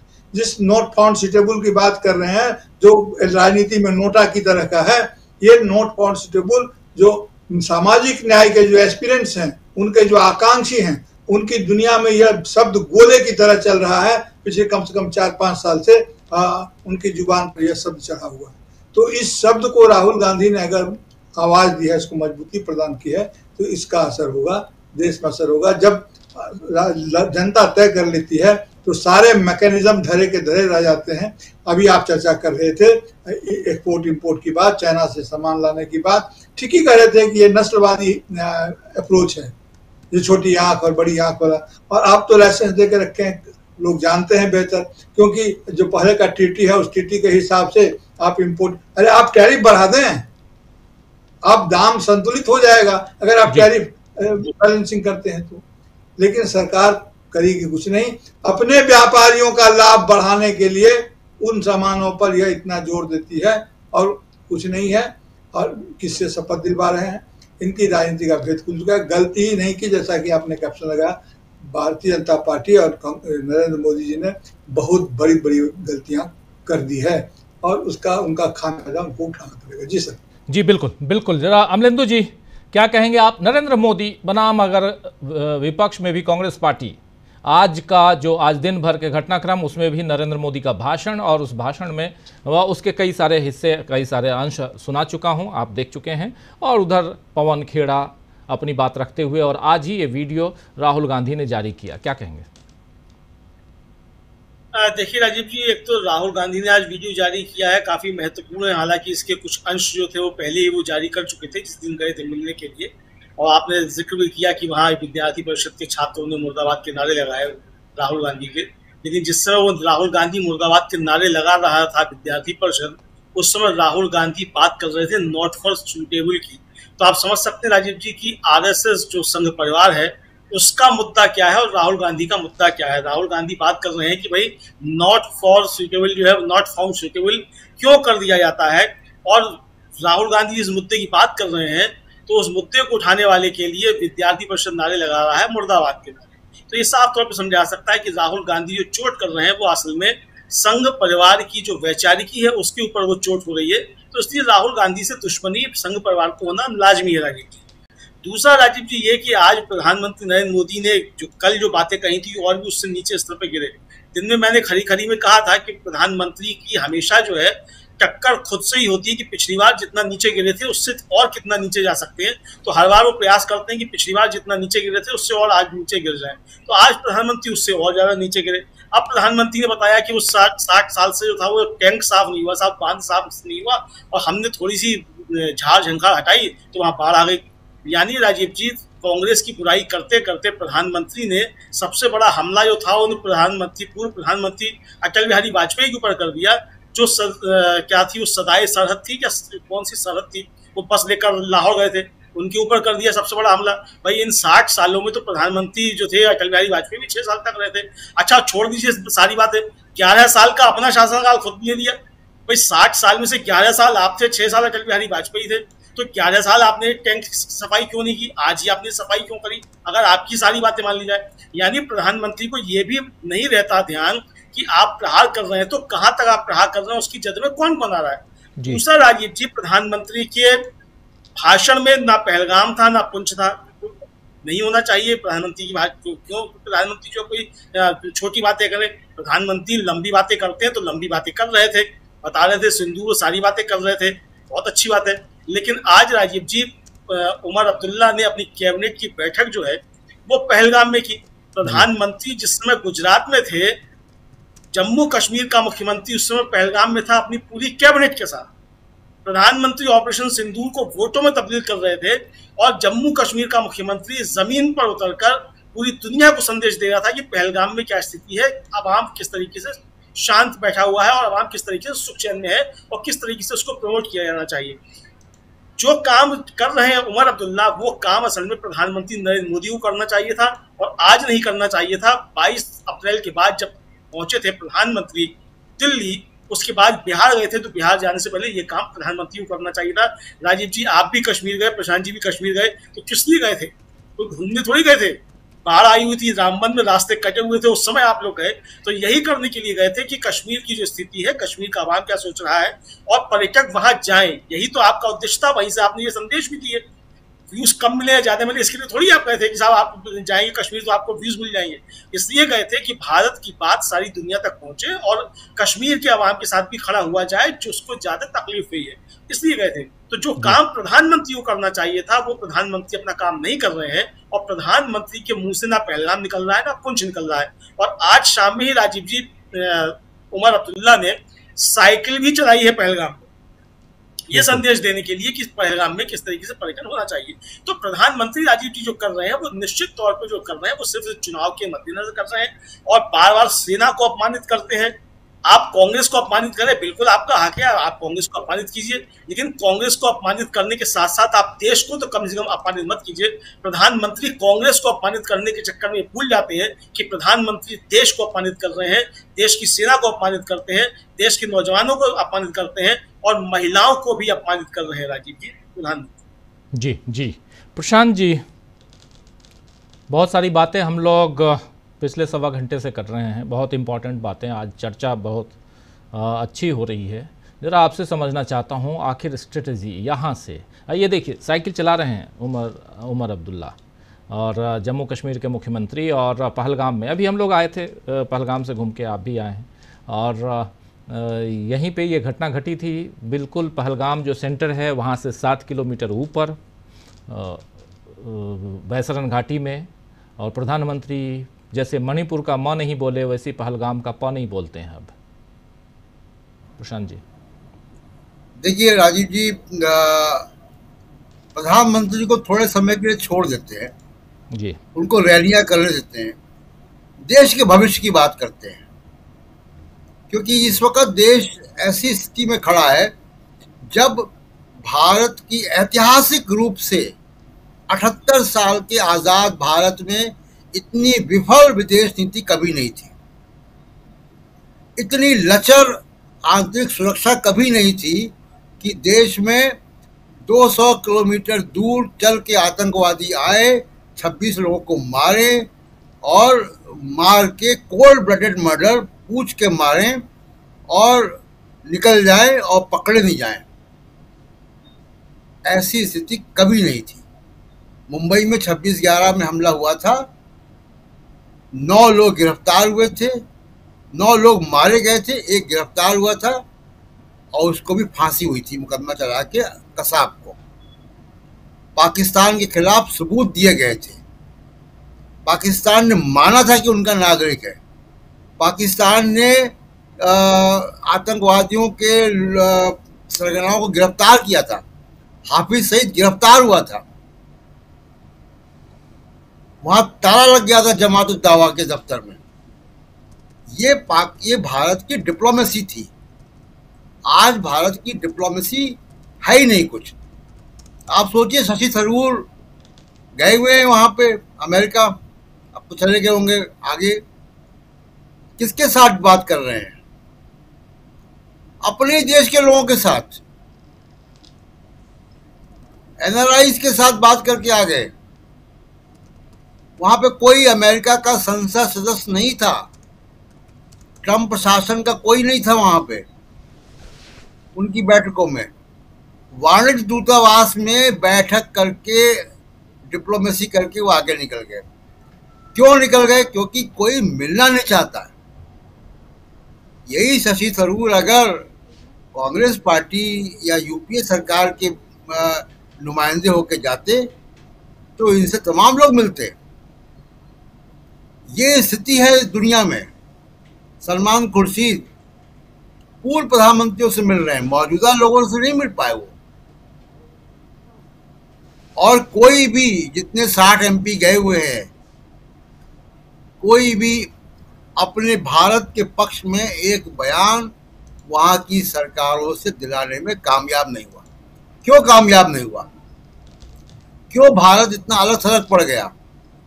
सिर्फ और सिर्फ एक व्यक्ति की वजह से, नरेंद्र मोदी। इस बात को हमको एक्सेप्ट करना पड़ेगा कि दुनिया भारत और नरेंद्र मोदी को अलग अलग करके देख रही है। अभी तक दुनिया के देशों ने भारत को एक लोकतांत्रिक देश के तौर पर देखा और उस लिए मोदी साहब की इज्जत होती थी, उस फोटो खिंचवाते थे वहां जाके। कोई नहीं खड़ा हुआ आज जी। अब लोगों ने इसको फर्क करना समझ कर दिया है। यही दुनिया, मतलब पूरा यूरोप ट्रंप के खिलाफ खड़ा होता है, चाहे वो ज़ेलेंस्की का मामला हो, चाहे वो टैरिफ का मामला हो।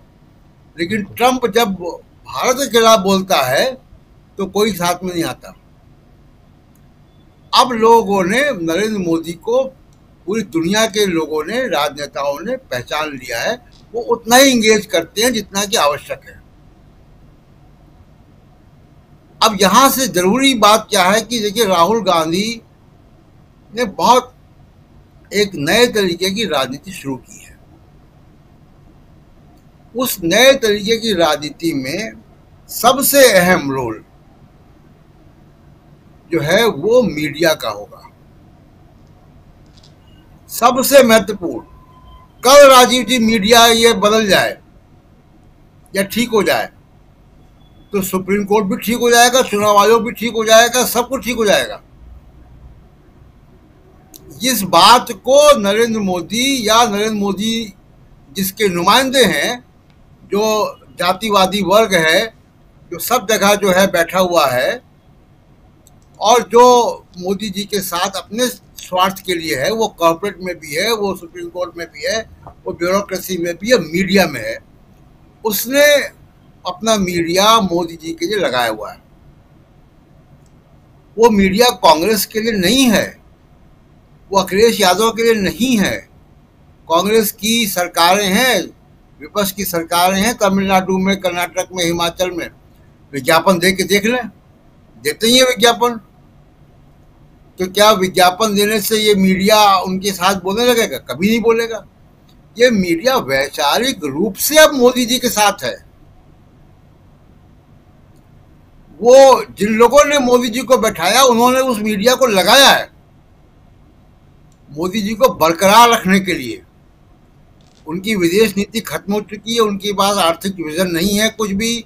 सामाजिक विजन इतना है कि वो राहुल गांधी के जातिवाद जनगणना को लेकर ले आए, लेकिन उसको लागू नहीं करेंगे। इस वक्त सबसे इम्पोर्टेंट काम जो कांग्रेस पार्टी को, राहुल गांधी को सोचना है, वो ये सोचना है जो शकील जी बात कह रहे हैं कि अपनी बात आगे कैसे ले जाएं। इस जो रवांडा मीडिया है, रवांडा रेडियो जैसा मीडिया है जी, जो इस भारत में जातिवार धार्मिक संघर्ष कराना चाहता है, जो सिविल वॉर कराना चाहता है, रोज इसके स्टूडियो में सिविल वॉर होते हैं, वो मीडिया कांग्रेस या अखिलेश यादव या तेजस्वी के साथ या स्टालिन के साथ कभी भी नहीं आएगा। वो हर कीमत पे इन्हीं के साथ रहेगा। तो अब इसके बगैर आपको चलना कैसे है? मीडिया की रणनीति क्या होगी? आपके पास इतनी जगह की सरकारें हैं तो आप क्या कर पा रहे हैं? कौन सा मीडिया कितना जा रहा है उसके अध्ययन करें, मीडिया के स्टेक होल्डर से बात करें और एक बड़ी लकीर खींचने की कोशिश करें। ये बड़ी लकीर खींचना संभव है। सिर्फ एक उदाहरण देकर अपनी बात खत्म करूंगा कि कांग्रेस के लोगों को डोनाल्ड ट्रंप से सीखना चाहिए, जिसको हम यहाँ पे गोदी मीडिया कहते हैं या मेन स्ट्रीम मीडिया कहते हैं। यही मेन स्ट्रीम मीडिया, अमेरिका में जो मेन स्ट्रीम मीडिया उसकी साख है, हमारे मेन स्ट्रीम मीडिया की साख नहीं है, गुलामी कर रहा हो। अमेरिका का मेन स्ट्रीम मीडिया, चाहे वो न्यूयॉर्क टाइम्स हो, चाहे CNN हो, चाहे CBS हो, चाहे वॉशिंगटन पोस्ट हो, ये सारा मीडिया ट्रंप के खिलाफ था। लेकिन ट्रंप ने एक रास्ता निकाला अपनी बात को कम्युनिकेट करने का। मैं उनको जस्टिफाई नहीं कर रहा हूँ ट्रंप की राजनीति को, लेकिन उसने एक रास्ता निकाला और करके दिखाया कि ये जो मेन स्ट्रीम मीडिया था इसके खिलाफ ट्रंप ने बड़ी लकीर खींची और पहली बार ट्रंप टोटल वोट में भी, कॉलेजियम वोट में भी, दोनों वोट में जीत कर आए। प्लस सीनेट और कांग्रेस में, हाउस ऑफ कॉमन्स में मेजॉरिटी लेकर आए। 3 तरीके की जीत लेकर आए वो, मैसिव जीत। कैसे किया ये? इसका अध्ययन कांग्रेस पार्टी को, राहुल गांधी को करना चाहिए कि वो कौन से तरीके थे जो ट्रंप ने अपनाए, किन लोगों को आगे बढ़ाया, किन को कंटेंट दिया, किन को डिमोनाइज किया, किन को विलेन बताया। लगातार ट्रंप अपनी प्रेस कॉन्फ्रेंस से वहां पे CNN, न्यूयॉर्क टाइम्स को भगा देते थे। व्हाइट हाउस में जब आए तो उनके एक्रेडिटेशन कैंसिल कर दिए, नए लोगों को बुलाया व्हाइट हाउस में। ये तरीका होता है।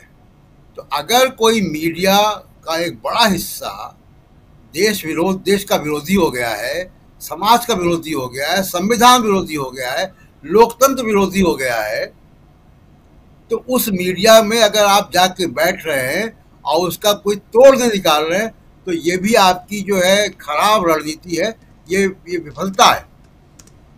जी बिल्कुल, इसको सोचना चाहिए राहुल जी। एक छोटा कमेंट चाहूँगा शकील जी, पहले आपके पास और प्रफुल्ल जी के पास आता हूँ। समय खत्म हो रहा है। इस बीच घटनाक्रम उधर कश्मीर में भी तेज़ी से बदलते हुए आज हमने देखा कि फारूक अब्दुल्ला ने भी एक शानदार बयान दिया था दिन में, और फिर अभी तो आपने देखा ही कि उमर अब्दुल्ला साइकिल चला रहे थे। लेकिन मीडिया की बात हो रही है शकील जी। राजीव जी, मीडिया की बात ही हम करते हैं एक उदाहरण के साथ। अभी आज का आपका ये प्रोग्राम है, करीब 1.5 घंटा होने वाला है। कांग्रेस इसी को मॉनिटर कर ले और देख ले और हमें बता दे, आपको बता दे कि जितना आज इस प्रोग्राम में राहुल गांधी को दिखाया गया पवन खेड़ा को दिखाया गया, दिन भर में सारे चैनलों को मिला के मेन स्ट्रीम के चैनलों में भी क्या उतना दिखाया गया? कर ले मॉनिटर इसको, आज इस एक उदाहरण को देख ले। देखिए सबसे बड़ी बात यह है, अभी बीबीसी ने एक बहुत अच्छी रिपोर्ट करी है, पहले भी हमने बताया, पिछले साल की है। यूट्यूब चैनल जो है मेन स्ट्रीम चैनल से आगे निकल गए। करीब करीब 50 करोड़ दर्शक देख रहे हैं यूट्यूब चैनलों को। क्यों ये स्ट्राइक हो रहे हैं यूट्यूब चैनलों पे? ये किसी एक एजेंसी के द्वारा नहीं हो रहे, इसके पीछे बहुत सारी ताकतें लगी हुई हैं, इसीलिए बार बार स्ट्राइक किए जा रहे हैं। और उनसे जो पैसा मांगा जा रहा है वो फिरौती की तरह मांगा जा रहा है, उसे फिरौती कहते हैं। हमारा चंबल का इलाका है, वहां पकड़ होती थी और उसके बाद कहते थे कि तुम्हारा बच्चा हमारे पास आ गया, अगर इतना पैसा नहीं दोगे तो हम ये कर देंगे। कोई हिसाब किताब नहीं है कितना पैसा मांगेंगे, वो देख के मांगा जाता है कि ये चैनल कितना बड़ा है, इसकी पहुंच कितनी है। आज जाने कितने फोन तो हमारे पास आए, आपके पास भी आए होंगे, और जाने कितने लोगों ने हमारे ट्विटर हैंडल पे लिखा, फेसबुक पे लिखा, और व्हाट्सएप मैसेज तो इतने आए कि हमसे इतना पैसा लिया, हमसे इतना पैसा लिया, हमसे इतना पैसा लिया। क्या हो रहा है ये सब? तो ये सब इसीलिए हो रहा है कि इसकी पहुंच है, इसने मोदी जी को 240 पर रोक दिया, नहीं तो गोदी मीडिया तो 400 पार करवा रहा था खुलेआम। दूसरी बात हम भूल जाएंगे, बता दें, अभी जो अमलेंदु जी कह रहे थे, वो बस का नाम था अमलेंदु जी सदा-ए सरहद, सरहद की सदा। वो सदा जो है वही पुंछ से भी आ रही है मोदी जी के लिए। वो पे है, लाइन ऑफ कंट्रोल में बसा हुआ है, बहुत गए हैं हम पुंछ। अभी लिखा था हमने, शायद यहाँ नहीं बताया होगा, ये गोदी मीडिया जो उसको दिखा नहीं रहा है, तो हमने गोदी मीडिया से कहा था डायरेक्ट क्वेश्चन करते हैं हम, तो डायरेक्ट क्वेश्चन किया था कि क्या तुम्हें मालूम है अशोक सोडी नाम का एक फोटो जर्नलिस्ट यहाँ इसी सीमा पे मारा गया था जी, जम्मू की। तुम राहुल गांधी के दौरे को छुपाने की कोशिश कर रहे हो, तुम्हारा एक आदमी मारा गया था, तुम्हें ये भी नहीं मालूम तुम्हें। तो ये जो है छोटा सा ही कमेंट कहा था राजीव जी ने, बात को खत्म कर रहे हैं। तो ये मीडिया की बात जो आपने कही है, सबसे इंपॉर्टेंट बात है, इसको समझना पड़ेगा और इसका जो है इनको थोड़ा सा ऑब्जर्व करना पड़ेगा, मॉनिटर करना पड़ेगा, ये देखना पड़ेगा। बिना ऑब्जर्व करे, बिना मॉनिटर करे कुछ नहीं होगा।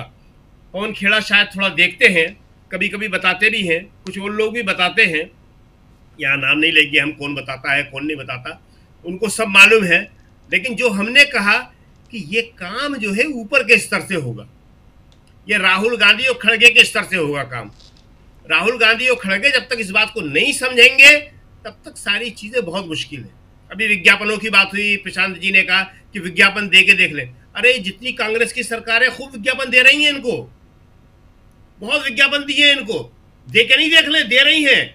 अभी जो लोकसभा के चुनाव हुए उसमें गोदी मीडिया को कितने विज्ञापन दिया, हर रोज दे रहे हैं।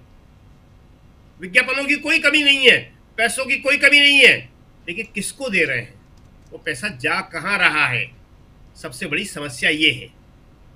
वो पैसा लेते हैं और उसी दिन पेज 1 से लेके एडिट पेज तक राहुल गांधी और कांग्रेस की नीतियों के खिलाफ लिखते हैं।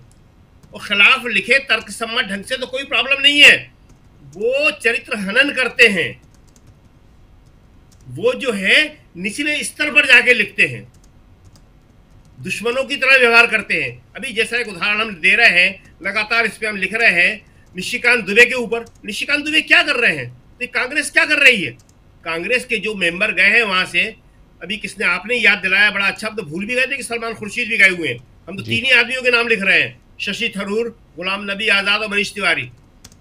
ये हैसियत हो गई है कांग्रेस के नेताओं की, हम नाम ही भूल गए कि सलमान खुर्शीद भी गए हुए हैं। अभी याद आया कि सलमान खुर्शीद भी गए हुए हैं। इन लोगों को करना चाहिए विरोध वहां से। इंदिरा गांधी के डायरेक्ट बेनिफिशियरी हैं ये जी, राजीव गांधी के। क्या कर रहे हैं, इनको शर्म नहीं आ रही? हम यही शब्द बोल रहे हैं यहाँ पे, यही लिख रहे हैं हम कि भाई साहब थोड़ी शर्म कर लो। और कुछ नहीं कर सकते तो मोदी जी से पूछो कि मोदी जी आपने निशिकांत दुबे को जिस काम के लिए पहुंचाया था, क्या हमें भी उसी काम के लिए पहुंचाया है? जी राजीव जी। जी बिल्कुल बिल्कुल, क्लोजिंग पे आऊँगा जल्दी से। प्रफुल्ल जी, मीडिया से लेकर तमाम चीज़ों और जो प्रशांत जी कह रहे थे बहुत इंपॉर्टेंट कि नरेंद्र मोदी क्या कर रहे हैं थोड़ी देर के लिए उसको छोड़ देते हैं, लेकिन देश और देश की जनता क्या करे ये बहुत इंपॉर्टेंट है, विपक्ष क्या करे ये बहुत इंपॉर्टेंट। क्या कहेंगे आप इस पे? सर मैं मीडिया पर ही फोकस रहता हूँ और इधर उधर नहीं जाता हूँ। देखिए मीडिया को हमें बांट करके देखना होगा। अभी जिसे गोदी मीडिया कहा जा रहा है इसे कॉमर्शियल मीडिया या ऑफिशियल मीडिया कहना पसंद करूंगा। उनके अपने इंटरेस्ट हैं, उनके अपने ऑफिशियल इंटेलेक्चुअल्स हैं, बिल्कुल, और जिनको हम अपना इंटेलेक्चुअल मानते हैं। और दूसरा सोशल मीडिया है जिसमें साधारण जनता जिसका इस्तेमाल करती है, जिनको मीडिया की वही न तो इफिशियंसी है, न वो ट्रेनिंग है और न वो उनकी बात को समझते हैं। वे सिर्फ रीच के पीछे जाते हैं, कुछ अपना नाम हो जाए, कुछ पहुंच हो जाए, और वे उनके इंटरटेनमेंट से भी जुड़ा हुआ है, उनके खाली टाइम का या व्यक्तिगत आक्रोश का मामला है। तीसरा जो जिस मीडिया पर हम और आप काम कर रहे हैं, इस मीडिया को मैं पब्लिक मीडिया कहना चाहता हूं कि ये पब्लिक मीडिया है जो संगठित भी है, प्रशिक्षित भी है और जो फोकस होकर के इशू बेस्ड पॉलिटिक्स को समझने की कोशिश लगातार करती रहती है। और इस पर जो पब्लिक इंटेलेक्चुअल है और उनका सपोर्ट होता है। हमारे देश में पब्लिक इंटेलेक्चुअल्स की बड़ी कमी हो गई है और जो ऑफिशियल इंटेलेक्चुअल्स हैं, मैं किसी का नाम नहीं लूंगा, बहुत सारे नाम लेने पड़ जाएंगे, लेकिन वो सारे के सारे जो बड़े इंटेलेक्चुअल्स हैं वो असल में ऑफिशियल इंटेलेक्चुअल्स हैं। हिंदी में कहूंगा तो वो दरबारी बुद्धिजीवी या दरबारी दिमाग वाले लोग कहना पड़ जाएगा, जो अपना हित दे करके अपनी पहुंच और अपने लाभ हित का विश्लेषण करते हुए मीडिया में अपना रुख तैयार करते हैं। अभी कांग्रेस पार्टी को चाहिए कि जो मेन मीडिया जिसे कहा जाता है या जो कमर्शियल या ऑफिशियल मीडिया है उस पर उसको अगर उतना स्थान नहीं मिल रहा है, अगर उससे उनकी बातें वहां नहीं जा रही है, तो उनके प्रवक्ताओं के साथ वहां कैसा व्यवहार किया जाता है, अब बीच बीच में वो मीडिया देखना पड़ता है ताकि वहां क्या चल रहा है इसकी खबर हो, ताकि आपके साथ बात भी कर सकूं। तो वो वहां पर जिस प्रकार का रवैया चल रहा है अब उनके प्रवक्ताओं के साथ, वह तो बड़ा ही दयनीय है। और खाली मतलब वो जगह भरने के लिए जाते हैं। ठीक ही कह रहे थे सर, एक तरफा कोई खेल खेल नहीं सकता है, इसीलिए एक उनको खड़ा करके और सवाल पूछ दिया जाता है, नेहरू की भूल पियो के सूल, मैंने इस तरह के मुहावरे और अनुप्रास और छंद में चीजें आ रही है और इस तरह का काम किया जाता है। अभी कांग्रेस को चाहिए या जो भी अल्टरनेट पॉलिटिक्स की बात कर रहे हैं उनको चाहिए कि उनका जो मीडिया सेल है वो सिर्फ प्रेस कॉन्फ्रेंस करने के लिए, प्रेस बयान देने में अपना वक्त न बर्बाद करके अपने हिसाब से चुन लें कुछ यूट्यूब चैनल्स को जो उनके हिसाब से सही काम कर रहे हैं और उन पर नजर रखें। शकील साहब बिल्कुल ठीक कह रहे थे, और न सिर्फ नजर रखें बल्कि उसके संरक्षण मतलब पैसा कौड़ी नहीं, एक नैतिक समर्थन और संरक्षण करना चाहिए। जिस प्रकार हम इस वैकल्पिक राजनीति को अपने सामने रख करके अपने जोखिम पर, अपने भाषा में मुहावरे में कहते हैं कि बाप का खा करके मामा का हल चला रहे हैं, तो ऐसे लोगों पर उनको नजर रखनी चाहिए और अपने पराये का भेद करना चाहिए। मुख्य धारा के मीडिया या कमर्शियल ऑफिशियल मीडिया उनके काम की नहीं है। कांग्रेस में यहाँ कुछ कमजोरी जरूर दिखती है। पिछले दिनों यूट्यूबर से उनकी मुलाकात हुई थी, उसके एक झलक मैंने देखी थी। उसमें गुरदीप सप्पल जी थे और गुरदीप सप्पल जी जिस ढंग से बातचीत कर रहे थे वह सकारात्मक तो था लेकिन बहुत उत्साहवर्धक नहीं था। उनका जो टेक्निकल सपोर्ट चाहिए वो नहीं था। तो मैं ये कह रहा हूं कि कांग्रेस को इस दिशा में भी सोचना चाहिए और अपने मीडिया सेल को एक तरफा नहीं रख करके सार संग्राही भी होना चाहिए। जी बिल्कुल बिल्कुल। कांग्रेस को क्या करना चाहिए और विपक्ष को क्या करना चाहिए, लेकिन उसके साथ साथ जनता क्या करे इस पर भी ध्यान देने की ज़रूरत है। आपको जो बता दिया जा रहा है, आपको कह दिया गया कि थोड़ा सा पानी हमने छोड़ा और वहाँ बाढ़ आ गई, और वो भी साफ़ सफाई के लिए। तो थोड़ा लफाजियों से बचने की कोशिश कीजिए, और लफाजी सिर्फ ऊपर बैठे लोग ही नहीं कर रहे हैं, नीचे बैठे लोग भी कर रहे हैं, तो आपको ध्यान देने की ज़रूरत है। बाकी काम तो हम लोग खबरें देना और बिना लाग लपेट के खबरें देना, वो देने का काम हम करते ही हैं, और उसमें कोई दो राय नहीं कि आगे नहीं देंगे, आगे भी यही करते रहेंगे। पब्लिक मीडिया का जो हिस्सा बता रहे थे प्रफुल्ल जी, बहुत इम्पॉर्टेंट है, और वो काम हम खासकर देशबंधु ग्रुप जो है वो लगातार करते आ रहा है पिछले 67 सालों से। 67th ईयर में इस बार हम प्रवेश कर गए। इसी 17 अप्रैल को 67 साल हो गए हमारे मीडिया हाउस के, और लगातार यही कर रहे हैं। कई सरकारें आई, कई सरकारें गईं, कई लोगों ने कई तरह की धमकियां, चुनौतियां, सब कुछ, लेकिन इन सब की चर्चा करना ठीक नहीं है। अगर आप हैं और मीडिया का रोल प्ले कर रहे हैं तो आपको चुनौतियों का सामना करना पड़ेगा। हर इंसान को करना पड़ता है, कोई कुछ नहीं करता है तब भी उसको करना पड़ता है, क्योंकि जीवन यापन आखिर कैसे करे। जो काम कर रहा है वहाँ भी है। इसलिए यहाँ पर मैं वो रोना नहीं रोऊंगा कि मुझे ये हो रहा है, वो हो रहा है, ऐसी चुनौतियाँ वैसी चुनौतियाँ, लेकिन हम अपने काम को ईमानदारी से कर रहे हैं कि नहीं कर रहे हैं, ये सर्टिफिकेट आप देंगे, हम खुद नहीं दे सकते।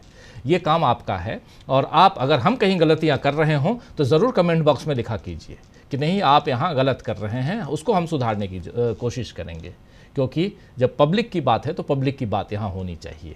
बहुत बहुत शुक्रिया प्रफुल्ल जी, आपका बहुत बहुत शुक्रिया।